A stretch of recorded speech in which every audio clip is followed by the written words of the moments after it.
Base incomes for people on disability benefits languishes far below the poverty line, with incomes that are roughly 40% less than the minimum wage. BC must increase disability benefits and provincial clawbacks of federal benefits and clawbacks on incomes of cohabitating partners. We must have affordable housing, food security, and a poverty reduction plan with targets and strategies. Why? Because those on disability benefits, due to circumstances beyond their control, are forced by our provincial government into unavoidable lives of poverty.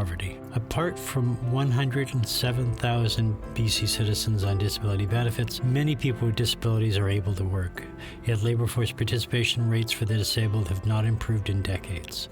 Discriminatory hiring and a lack of evidence-based government policies have either kept them out of the workforce or in precarious work. British Columbians need a real jobs plan, a living wage, and a reversal of the growing prevalence of part-time, low-wage, precarious employment. We also need adequate early childhood supports for disabled children, and a return of educational supports illegally denied to students with special needs by the BC government for the past 15 years. Government's privatized services must be privatized no longer. For-profit care for seniors, for children and youth, and residential care for people with disabilities put vulnerable people at risk. These people deserve better than understaffed services where concerns over profit margins leave them unsupported, isolated, and at risk. BC is target rich for interesting stuff. I don't normally attend or speak at demonstrations, and I don't because they're quite often associated with one party or another party. And try as they might, this issue is not about any political party. It's about British Columbia. It's about the province we want to live in. And the role of a government is to lift people out of poverty. It's not to push them into poverty.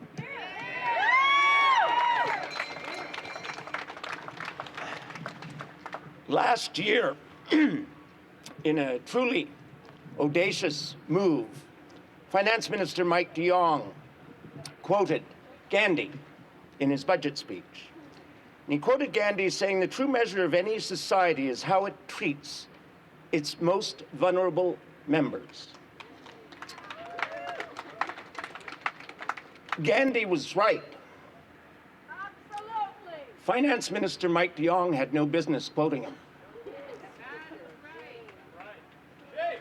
Right now, today, British Columbia has $500 million in a prosperity fund that has absolutely nothing to do with prosperity.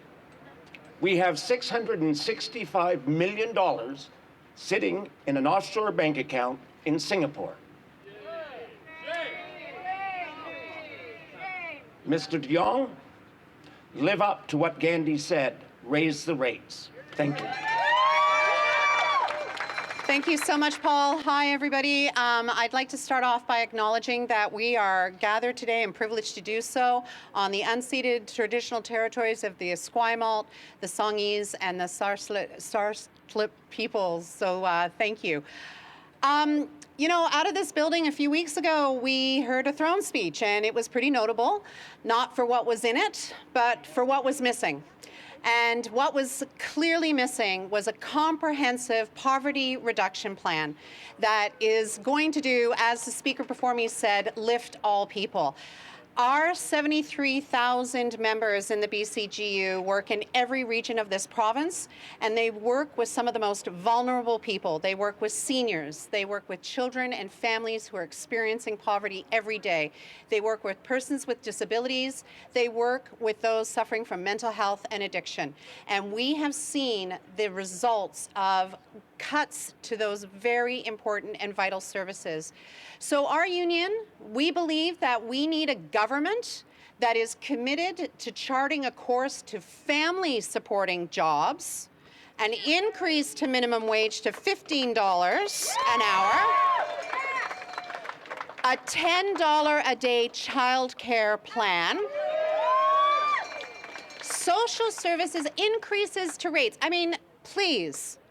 $50 a month for a person with disability rates, that's $1.65 a day.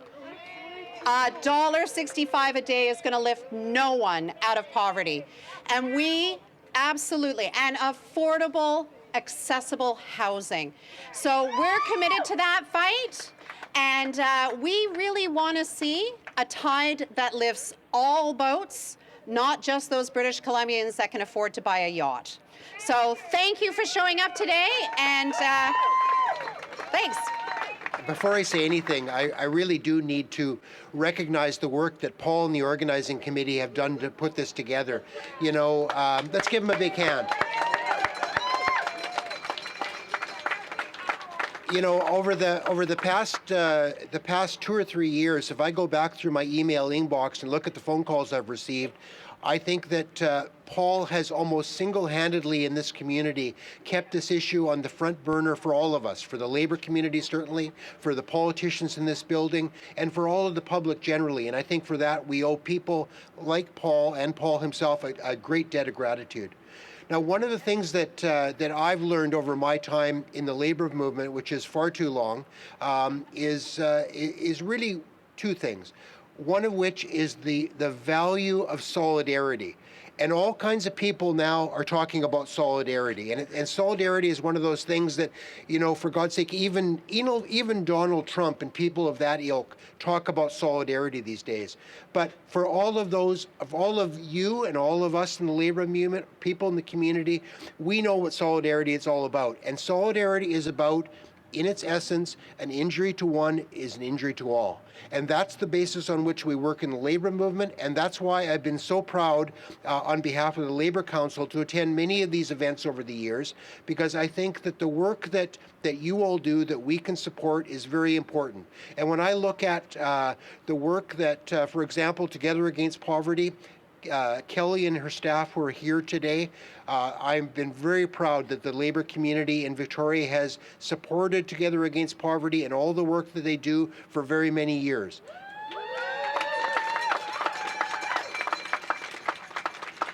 And I've also been proud through my work and the work of the United Way of Greater Victoria for the work and the outreach and the funding and the help that we've been able to provide.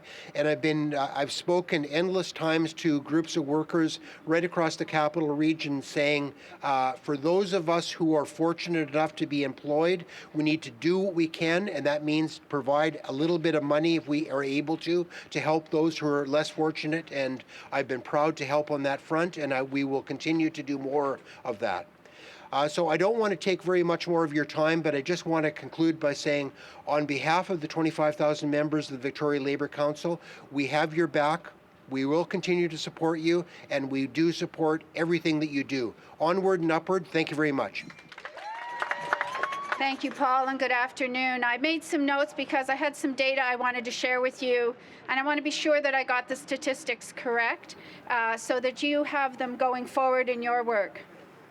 So thank you for your introduction, Paul, and thank you to the BC Disability Caucus for your important work in bringing the challenges and capacities of persons living with a disability to the attention of BC citizens and our government representatives. Thank you to all of you here today for giving voice to this important social equity issue.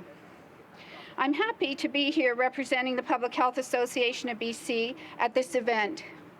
PHABC is a not-for-profit society with membership from a wide range of public health professionals, researchers, and advocates.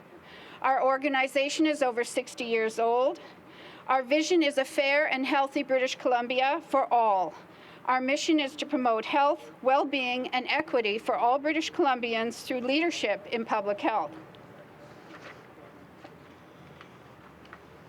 One of the key strategies we employ in our policy and advocacy work is a rigorous review of the evidence. In public health, we understand that health is achieved through a combination of protective factors and conditions. We know that the system you live in contributes to your health outcomes. We use the term determinants of health to describe those factors that contribute to a person's health experience. In November 1986, Canada was the host country for an important international conference on health promotion.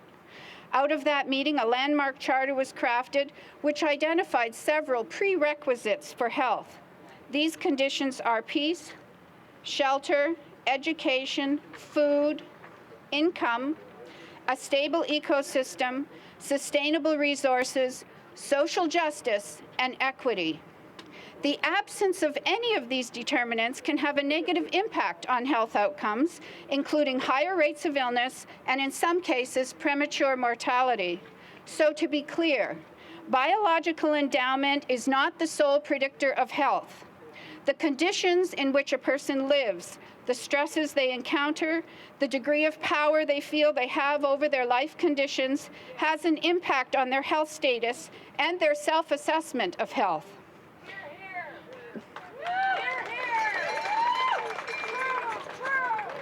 To put it simply, the conditions you live in and with have an impact on your ability to thrive.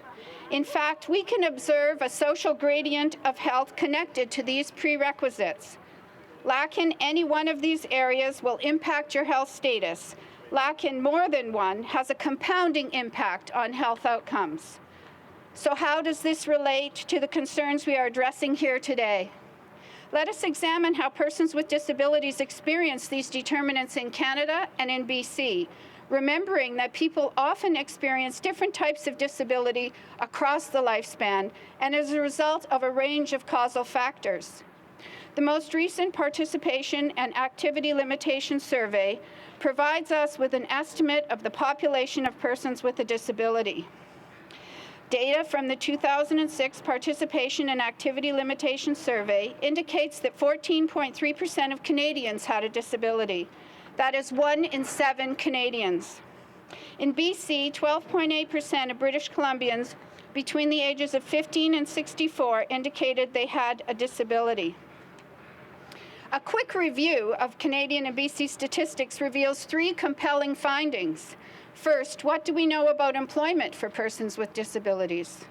In Canada and in BC, the unemployment rate for people with disabilities is higher than the non-disabled population. In 2006, the unemployment rate for all people with disabilities aged 15 to 64 was 10.4%. That is higher than the non-disabled population at 6.8%. A 2009 report by BC Stats on labor market outcomes of persons with disabilities identified that disabled persons take part in the labor force less often. Disabled persons were significantly more often not in the labor force compared to those without disabilities.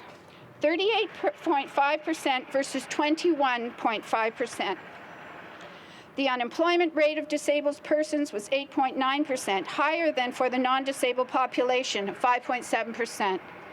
This is important because there are a number of benefits associated with employment, including financial reward, a sense of identity, dignity, purpose, and social capital. Education, which often influences employability, is also a challenge for persons with disabilities. Let us look at educational outcomes for persons with disabilities. According to Stats Canada, educational achievement differs between persons with a disability and without a disability. Percentage of population with a high school diploma, there's a 10% difference for completion of high school between those with a disability and those with no disability. And the same can be said for those with a university degree. The total income of disabled persons was lower than that of non-disabled persons. In BC, an analysis of income assistance for people with disabilities produced compelling findings.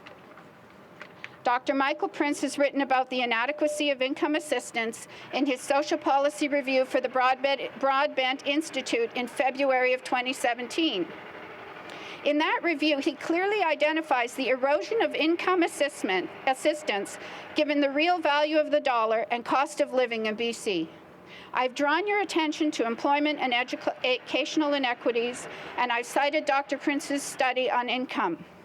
Given the clear inequalities experienced by persons with disabilities pertaining to employment, education, and income, and what we know about the conditions that create positive health and healthy communities, it is clear that we have work ahead of us to craft a more just society.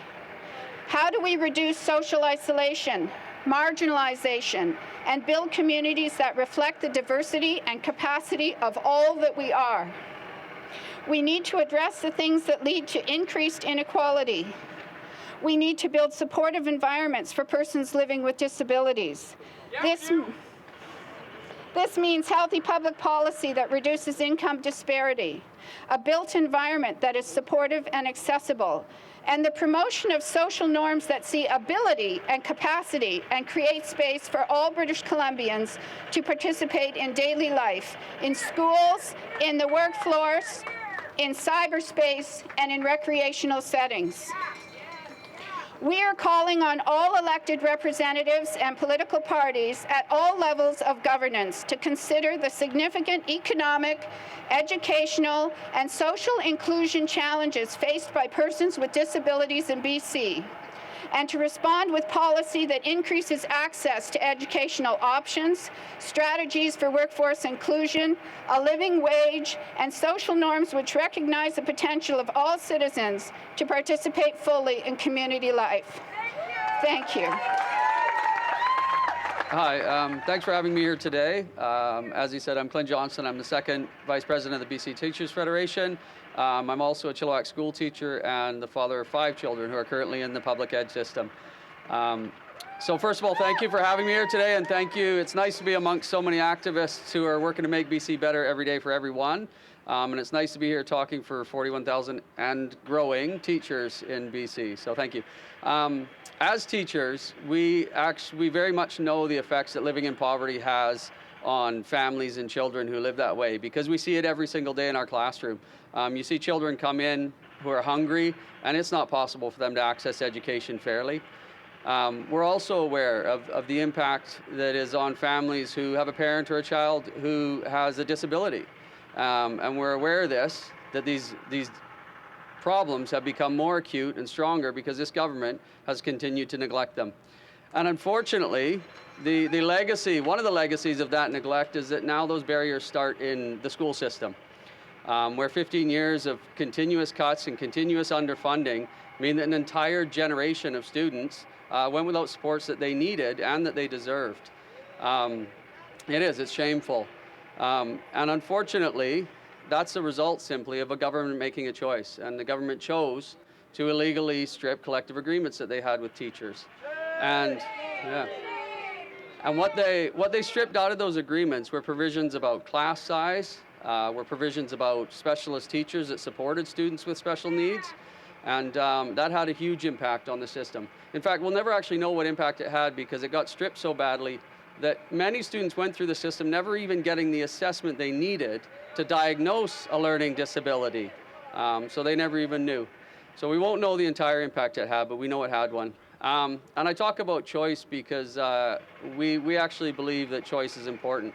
And this government's chosen to put resources in certain places and not put resources in other places. BC is a province that has, and it shouldn't be requiring the people who need the most to give the most in BC. So in 2002, they stripped our contracts, as I said, and what that's meant is 3,500 less teachers actually in the school system for those 15 years. And those are all teachers who provide supports for students that we recognize now. We recognize the increase in mental health needs. We recognize the issues around children with special needs. And these were the teachers that supported those students, and they weren't there for them, which is unfortunate.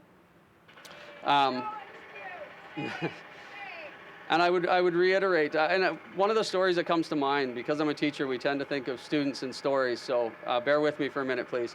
But I had a student actually in my class, a student with special needs, and he was designated, and that was great. He had a single mother, and they both lived at the poverty level. And it's actually a success story. It'll be a bit of a happy ending because he's a real success now, and he's gone through the system.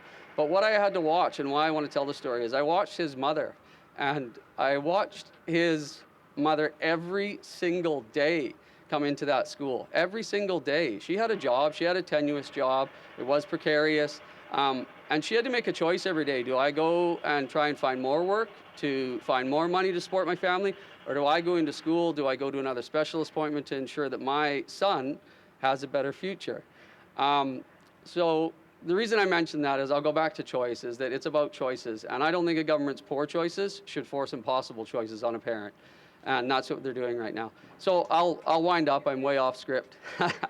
But I think I think it's important that you know that the teachers of BC see what's going on. We understand what's going on. We see it in our classrooms. We see it around us. And we're more than happy to stand shoulder to shoulder with you. We have a saying in our union that what we want for ourselves, we want for all. So thank you for inviting me here today. Thank you for advocating. And let's make a better BC. Thank you. Hi there. My name is Paula Romeliotis. That's why I told him to say R. So I'm really honored to be here today. And I'm here to tell you not only what my feelings are about this protest. I'm really glad that everybody's here and that's speaking and being advocates. I have an invisible disability. So I've been on Disability BC PWD for over 25 years, and I was on disability before that in Ontario. I live with a mental illness. I've been living with a mental illness for over 35, 40 years. And I'm here to say that, quite a few things actually, but I'm here to say that there's a lot of stigma out there. And part of the stigma can be that people that are on disability are lazy, or they're just sitting back on their haunches and collecting money from the government. I graduated as a registered nurse, and due to the struggle with mental illness, I was unable to continue in my career, and for over 20 years I was unable to work. And all I had to live on was the disability pension at that time. I know what it's like to have to go to food banks because I went to food banks. I know what it's like to have to get clothing vouchers. I know what it's like to have to choose to pay bills, whether to have a phone or not, because it was either eat or do those other things. I wanted to speak also about the inequality. There's a huge amount of inequality, and it's just really hard to see that the government's not stepping up to help people and realize that people with disability have rights, and just as many rights as everyone else does. So I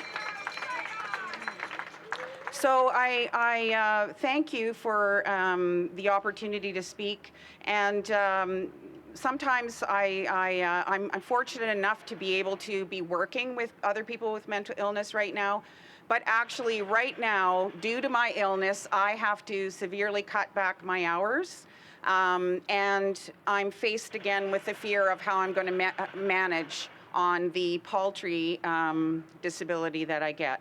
And I should say that I've always been grateful for the support that I do get. Sorry, I'm still on it now. But I certainly understand that we need to do a lot more to help people that are living with disabilities. Thank you. Let me just start off by saying that I spend a lot of time in this building ranting and raving and fighting the good fight. And I'll summarize all of that, what I do in there, with a couple of words. Poverty sucks. But I want to speak to a message different than what I normally do in there, and I want to speak to a message of hope, of possibility, and of celebration. Because I've been working in this building for 8 years, and when I was first elected in 2009, thank you. When I was first elected in 2009, right after it was announced that I won my riding of Nelson Creston, which is a fabulous place, this long-time serving local politician, and let's be honest, he's a member of what would be called the Old Boys Club in the Kootenays, comes up to me and says, "Michelle, you're in opposition and you won't be able to do anything.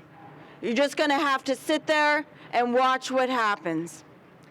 And I always thought that was a really bizarre statement, and I never took it to be true. And looking back in the last 8 years, and I can look out at several of you here in this audience, and I've worked personally with you on making a difference in this province, and we've done it. That's what happens with people power. When people get together and they fight the good fight and they persist, you might actually win. Now, you win some and you lose some, and that's the rule of politics. But when you can actually make a difference for people in this province, it is huge. And it is a testament to what people do every day, whether it's writing letters, signing petitions, attending rallies, coming up into the legislature and watching from the gallery. And I want to name some of the successes that we've been able to have in the last 4 years to reduce poverty. We've been able to end the child support clawback. 6,000 kids getting their child support, getting food on the table. We've been able to end the maternity and parental leave clawback. That's 150 families getting their maternity and parental leave every year that they weren't getting because this government took it away. The bus pass clawback, that was just absolutely atrocious and one of the dumbest policy moves I think I have ever seen. In a bizarre twist, when the Liberals announced that they were going to increase rates by $50 a month, you know what that was? That was a weird way of them essentially ending the bus pass clawback minus a toonie. But it's not good enough, folks. You know it. I know it. We need a poverty reduction plan here in this province. I introduced my bill for a plan for the 6th time for the NDP. We've introduced this legislation so that BC can join with the rest of Canada and have a legislative poverty reduction plan that's accountable to you to make sure that we are taking action to reduce poverty in this province. And my God, do we ever need to do it. And I think we can do it. I think it is possible in this province to have a plan.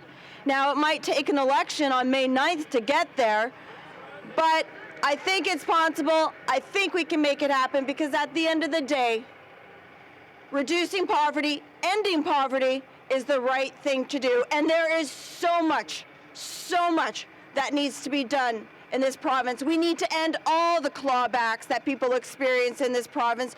We need to be raising the rates. We need to be addressing education. We need to put $10 a day for all child care in this province. We need to end MSP premiums. Let's build this province with public transportation, with energy-efficient schools and energy-efficient public buildings. The opportunities are endless, and it's people power that's going to make it happen.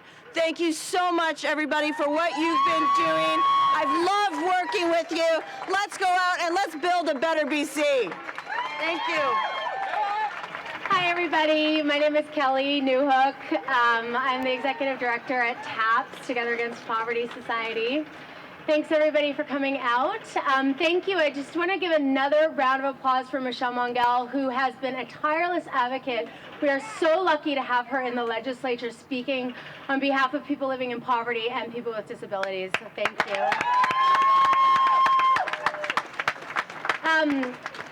There's not a whole lot I can say that has not already been said here today, but I think one thing that I wanted to express from our organization's perspective is that every single year at TAPS for the last decade, we have seen the numbers of people who are coming for assistance and help into our office increase.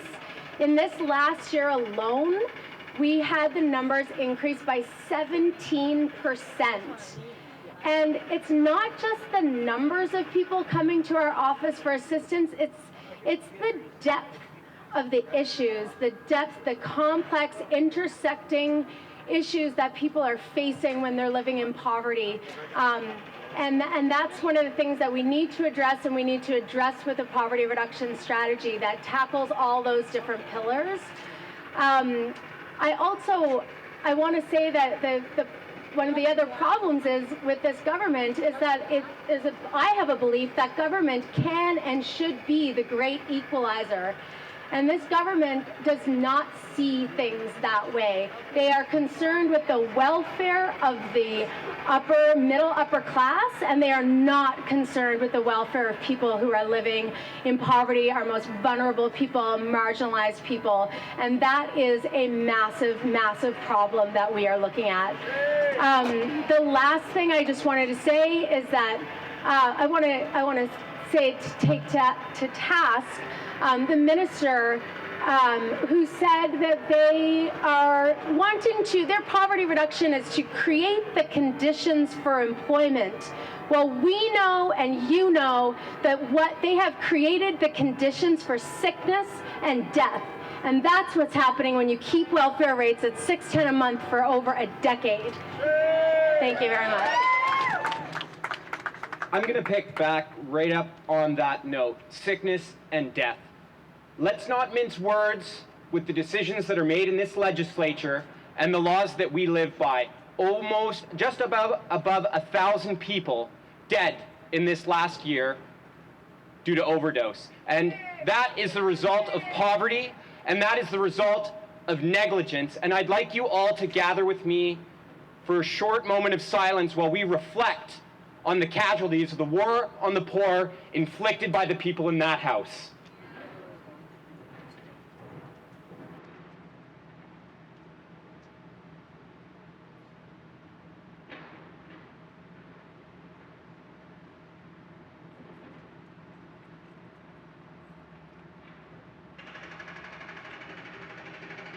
Now I'm done being silent, and I can see that all of you gathered here today are done being silent as well. This is the shape-shifting capitalist lizard class of the province neglecting us. And I've had enough. And I'm not going to wait for an election. I'm not going to wait for a new law. I'm not going to wait for an extra $50 on a disability check or an income assistance check. I'm not going to stop shouting at microphones until I see chains on every food bank in this province, until every child has a full stomach when they go to school. We deserve homes and we deserve food. That's it. And if the rich can have mansions, we can have basic dignity for the poor and the people living with disabilities and the racialized people of this province, for all marginalized people that have been far too long neglected by this body. So I'm not going to ask now for us to do a long-winded chant, and I am going to chant, though, because I don't think we've chanted enough today. So I think we're going to do a quick chant, and I don't want to play down the fact that sometimes we need coins in our pockets to put food in the cupboard, but I'm going to mock the fact that this government has a $500 million prosperity fund for God knows what, when we don't have enough food. So I'm going to say, keep your coins, we want change. After me, keep your coins, we want change. Keep your coins, we want change. Keep your coins, we want change. Keep your coins, we want change. Woo!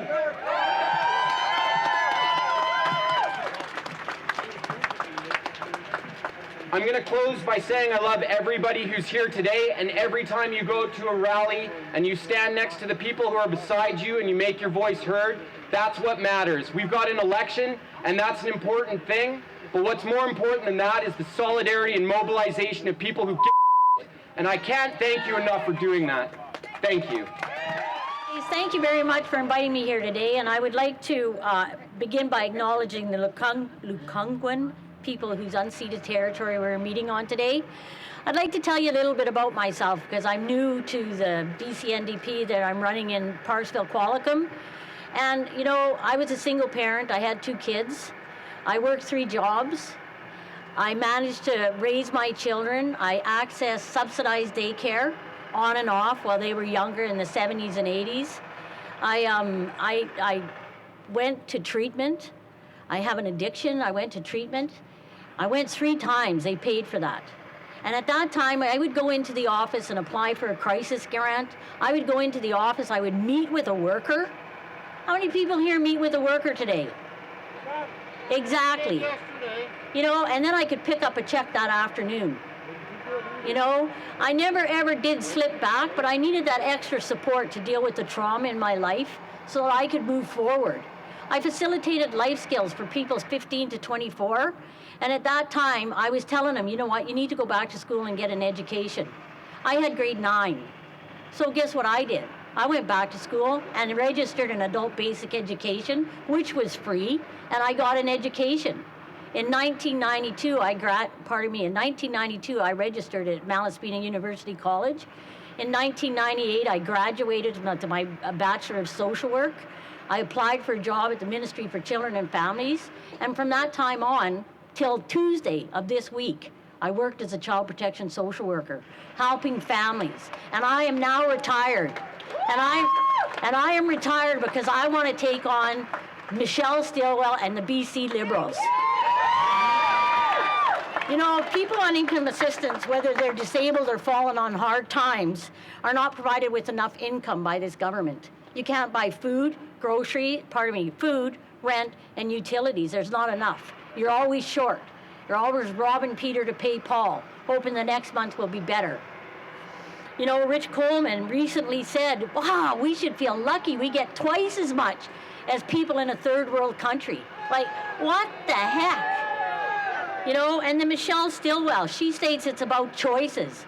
Like, I'm curious, what choices is she talking about? Like, between your rent and food? Your food and hydro? Like, what choices is she talking about? You know, does she even understand what poverty is? No.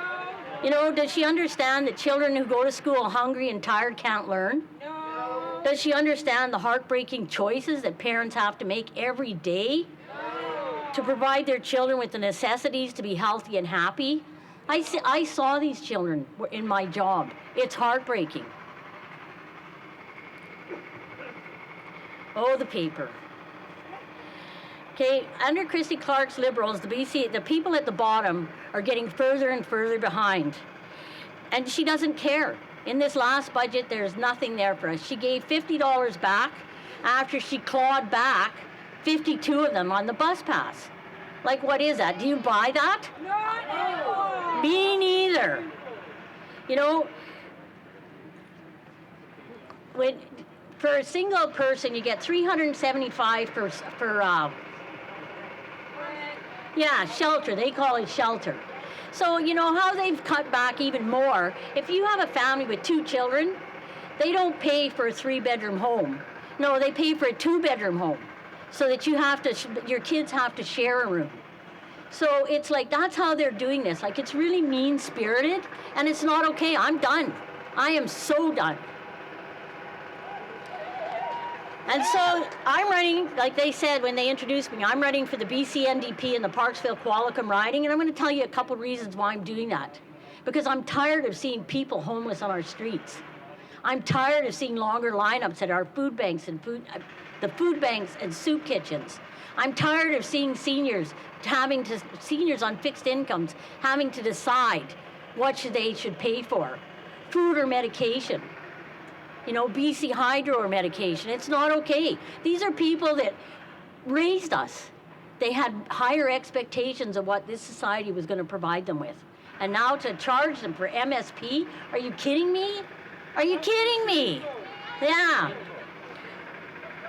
And I'm tired. I'm really tired of Christy Clark saying we're leading the way in job creation, when the jobs that she's talking about are part-time, low-paying jobs.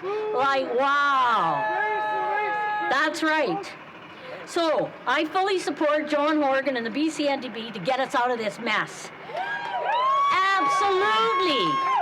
Okay, finally, I would like to thank you for your time today, and I encourage each and every one of you to make your voice heard at the vote at the ballot box on May 9th by getting rid of Christy Clark, who only cares about her rich friends.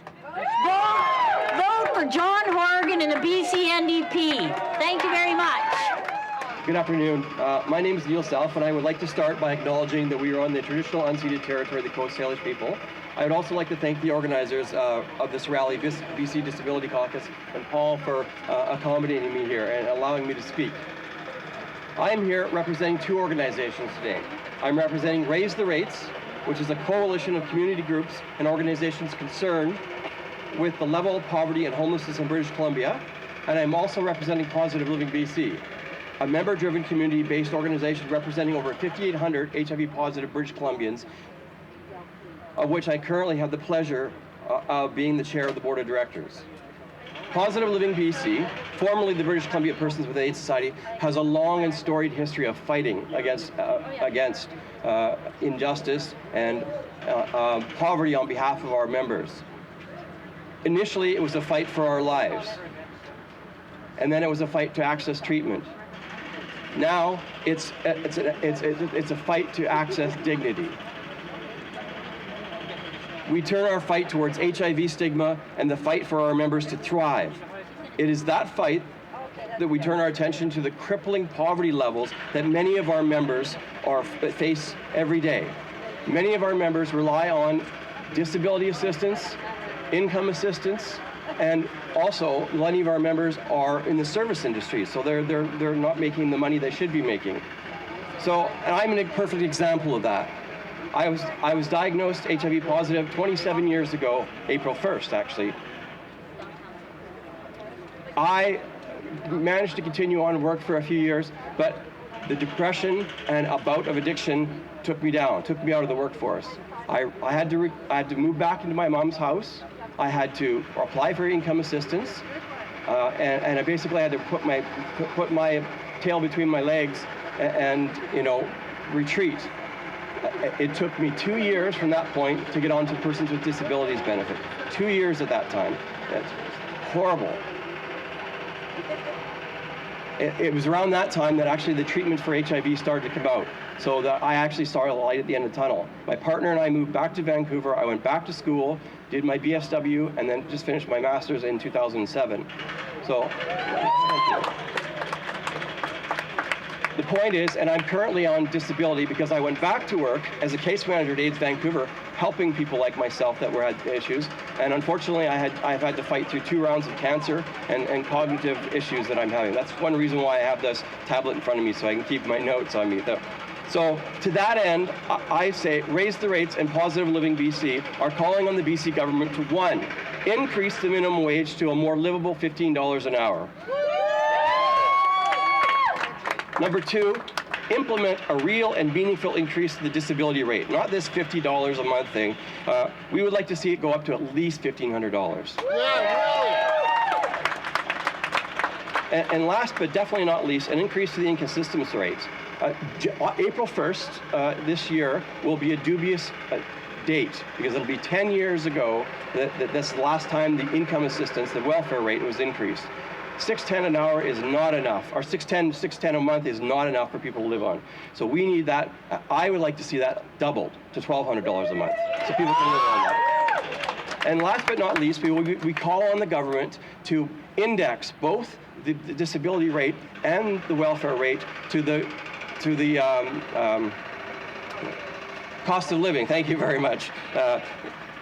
And you know what? If the current government doesn't respond to our demands, we all have the opportunity to bring a new, more responsive government into office in Bay. Thank you very much. Okay, I gotta address something here. I've worked down at that mustard seed food bank for 23 years. 23 years I've been there, and I've seen it go up all the time. And it's bloody sad in this province. Now you look at Alberta, what they're getting. $1,500 a month! A month! Yeah, that's pretty sick. Out here we get nothing, except a kick in the bloody head from these bloody liberals. Well, come May 9th, I tell you, the NDP's gonna wipe those out. Yeah! That's all I gotta say. And make sure you vote NDP. Hi, my name's Chrissy Brett, and I'd just like to acknowledge that we're on Songhees and Esquimalt in the Lekwungen territory, and thank them for allowing us to be visitors on their land today and where we live and where we raise our children. I'd like to thank everyone for being out here. I think it's amazing that there are people out here that are willing to speak out and tell our government that we're not happy with the decisions that they're making about us, not just about the welfare rates, but about a living wage, about daycare, about housing, and housing especially. My passion has been always Aboriginal child welfare, and I've been fasting in front of the Parliament building over the past 5 years every spring, calling for and praying for government change. A year ago, I was asked to go to Tent City and light a sacred fire for some of the Indigenous members of that community, and we were able to support each other and create a community that started the government engaging with the community so that there was more housing that was created out of it. And it was amazing to see how a community came together and held an entire tent city up without government funding. There was so much support for people, and I would just encourage everyone to continue to come together and demand that the government come back to the table, and not to their table, but to the people's table, and talk to the people that they're making decisions about. So over the weeks of March 11th to 16th, we will be camped out at the Sequoia tree right here at the Parliament buildings. The last week the ledge sits, and then we will be doing pop-up peace tents Monday through Friday for 5 weeks just before the election. So keep an eye out on Facebook, and the locations are to be announced. So thank you very much. I've got one last blanket, and Paul said that there's someone that's been working with the BC Disability Caucus behind the scenes for over 10 years now and would like for them to be recognized. So I will give this last blanket to Paul to pass on for us. Thank you very much, and have a great day. Hi there. My name's Delphine Charmley. I'm from Nanaimo. What I wanted to say to you is, I'll give you a little bit of background on me. I'm a mom of 9, 8 of which we adopted, and our youngest 7 all have special needs. So this disability affects my kids. I also wanted to address the fact that there was a gentleman earlier on from the BC Fed that said that he mentioned about how it affects kids with special needs in schooling. I can speak from experience. I homeschool my children, not because the teachers aren't great, but because of the simple fact that there is absolutely no supports allowed to allow the funding to have for these children. My one son has diabetes, and we turned around and we decided we'd let him go to the brick and mortar school this year to see how it went. For 3 weeks, I went back and forth to the school 5 times a day, testing him, correcting him, because they were hoping to get funding enough for a aid for him. Because of his autism, he only plays with his pump, so he doesn't know how to program it in. Unfortunately, 3 weeks into it, I'm told that there was no funding to be had because of the cutbacks, and that there would likely not be any again next year. So we're back to homeschooling again because running back and forth to the school 5 times a day just isn't an option. 2 of my other children have disabilities that range from autism to Tourette's to visual impairment. Their means of getting around our city was the bus. However, with the clawback to the bus pass, that's not an option for them either. When you turn around and you go from $45 a year to $624 a year, that's not okay. What the BC Liberal government has created is isolation for those in disabilities, not to be able to be included into their communities. Not okay, not acceptable. We have to make sure when we turn around and we see that all this government is going to, Kristen Clark gets $3,400 plus coming April 1st for her cost of living. What do they in the Parliament buildings here, the legislature, give you? The BC Levy gave you a whole $1.61 a day. That in itself is ridiculous. $50 a month, when all it would take, number one, to give the bus pass back to you guys would be simply to turn around less than 1% of their contingency budget would have given all of you back your bus pass at the $45 a rate. This way, you don't get it back. The BC Liberals just aren't listening, not to any of us, and we have to make sure that our voices get heard. Yeah. So just like the other gentleman said, is we need to do a chant. These walls are nice and thick, as are most of the ears of the BC Liberals. Yeah. So what I want you to do is join with me so that we can send the message nice and loud to these guys that are sitting up in these wonderful little rooms thinking nothing of the disabled. And so I will start it, and I'd love for you to join in nice and loudly. Hey, hey, ho, ho. BC Liberals gotta go. Hey, hey, ho, ho. BC Liberals gotta go. Hey, hey, ho, ho. BC Liberals gotta go. Ho, ho. BC Liberals got to go. Thank you. Now, the last thing I want to say to you guys is stop and remember, there are over 117,000 persons with disability in BC. When we add to that their family, their friends, their caregivers, their community around them that supports them, that is over 500,000 voters. And what I would encourage each and every one of you is when you go out to your communities, look around. If there is an elderly person that needs a ride and you have the opportunity, or if somebody needs support in walking to the polls, please do so. Turn to your neighbor, turn to your friends, turn to your families, and ask them to either carpool or walk with them. Let's get the disabled and the marginalized out to the polls this year. Let's not let them tell us that the disabled and the marginalized won't make a difference in this election, because that's what they're believing. Get out to the polls, make sure you take some with you. I plan on carpooling all day long. Anybody in my community that is disabled or elderly, I personally am going to be driving them around. I hope that you guys, if you're not driving, that you can take a hand of somebody and walk them to the polls. Please do so. Thank you. My name is Doreen G, and I was a PW client for many years. I'm no longer, because I turned 65 last year.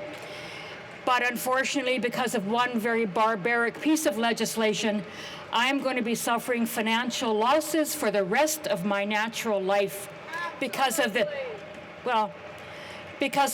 requirement for people to apply for a Canada Pension Plan against their will to keep their benefits. Now, I'm going to be very honest here. The way I've been treated by this BC government in the past 3 years, I feel like I'm dealing with a bunch of mafia gangsters, criminals. When I used to watch Hollywood movies about the mafia, you get people coercing people, threatening them, intimidating them, scaring them, terrifying them, stealing money from them, coercing them, extorting them. And that's exactly what this government's done to me. When I turned 62, I was forced against my will. I had a metaphorical gun to my head by the Liberals.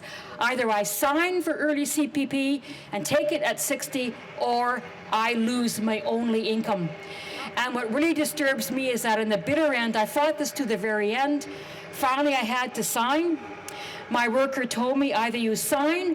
She had she had the form in one hand, and she had my check in the other hand. She said, either you sign or you don't get your money. In other words, Michelle Stilwell was quite happy to put me, a senior woman with a disability, on the street with nothing. That's the kind of minister we have right now. We need to kick this out next spring. Anybody's better than her. Anybody's better.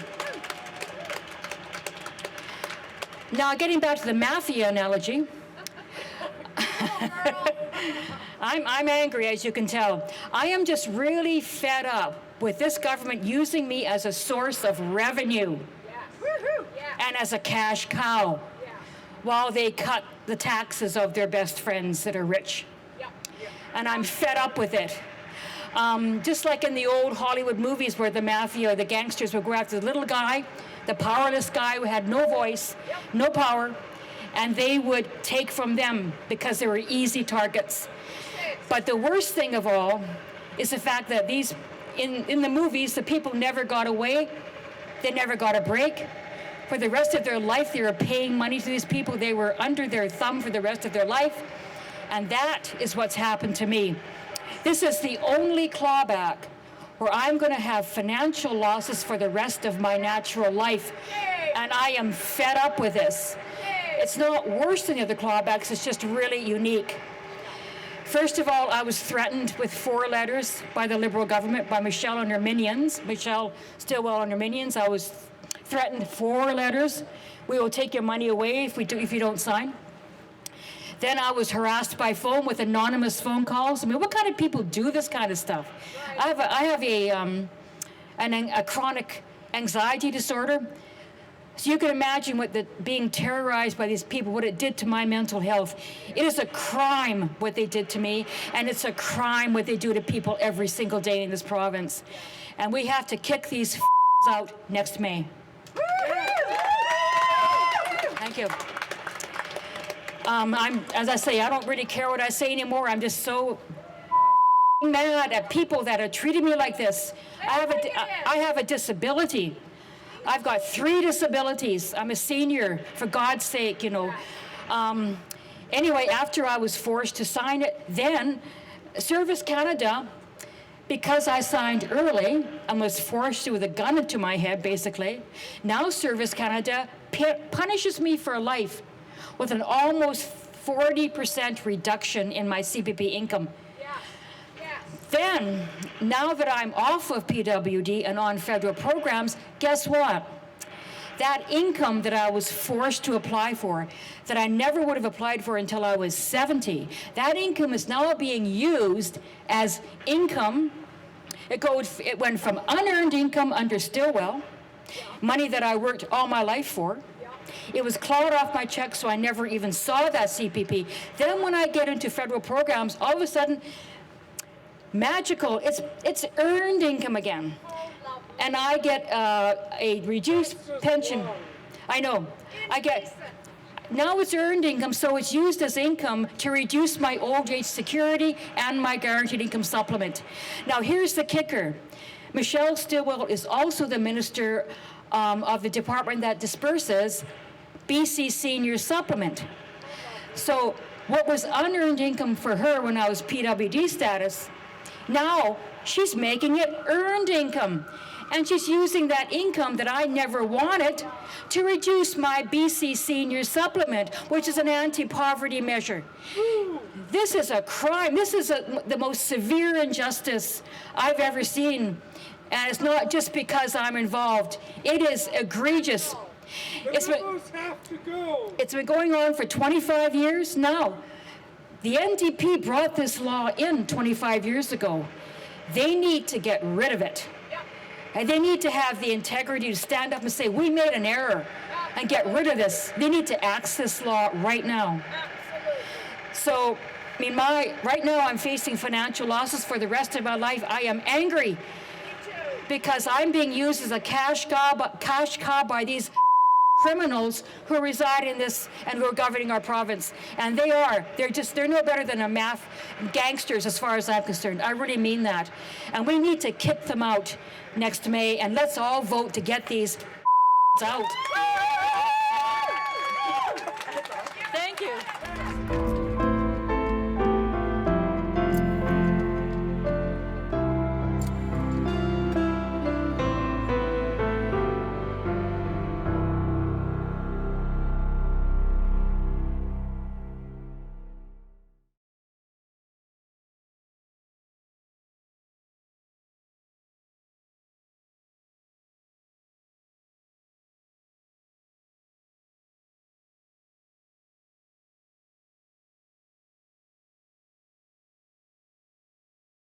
Well, what I can say about this government is that we are committed to ensuring that we are breaking down barriers and creating more opportunities for people with disabilities. And part of that has been the changes we've made in policies over the last several years.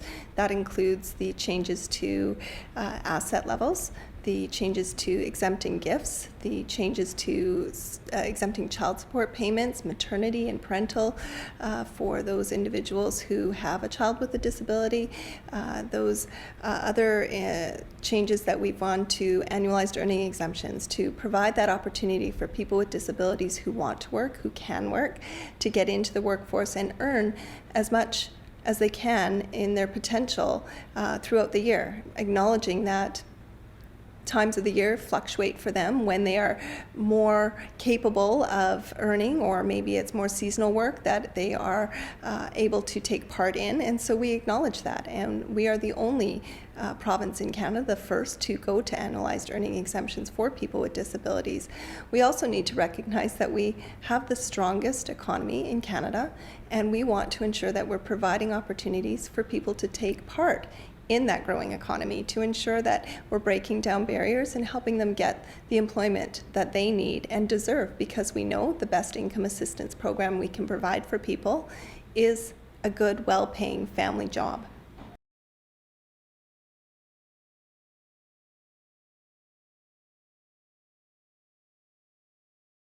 Well, I certainly am a strong advocate for people with disabilities to ensure that they are able to be full participants in their communities. And that means that as government, we are committed to working with all levels of government, municipal, with organizations, with businesses around British Columbia to ensure we are breaking down those barriers. It's part of our 10-year action plan for Accessibility 2024 to be the most accessible jurisdiction in all of Canada. And part of that work has been ongoing, and there's still work to be done, but we have made investments in organizations like the BC Spinal Cord Injury Network. They've just received $9 million to help support at the grassroots level the 5 different organizations that they combine to help assist people in community with employment, with sports, with education. Another group that receives funding through the BC government is Technology at Work through the Neil Squire Society. They've received $9 million to help individuals with disabilities get the technology that they need for workplace development so that they can be active participants and break down those barriers in the workplace so it's not a barrier for them.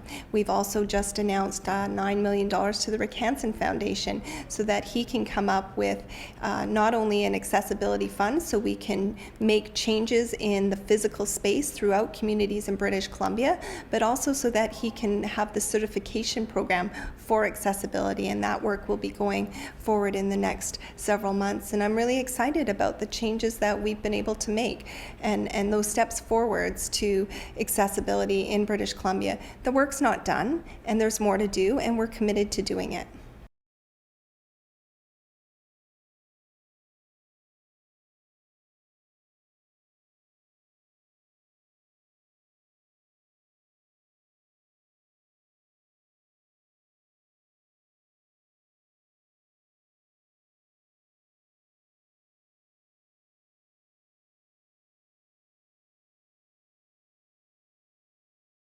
What we did last year with the bus pass is create fairness for the system across the province. There were 45,000 individuals who didn't receive transportation supports with their income assistance, and that just wasn't okay with me. I knew that those individuals had transportation needs just like anybody else. No matter where you live in the province, you need to get to your doctors, to the grocery store, to be out in community and be with friends. So that's what the change did last year. It allowed a $25 rate increase, as well as the change to put transportation into the income assistance checks each month.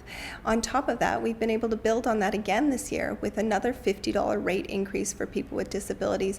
The work will continue for us to build on those supports to ensure that people with disabilities have the best opportunities here in British Columbia.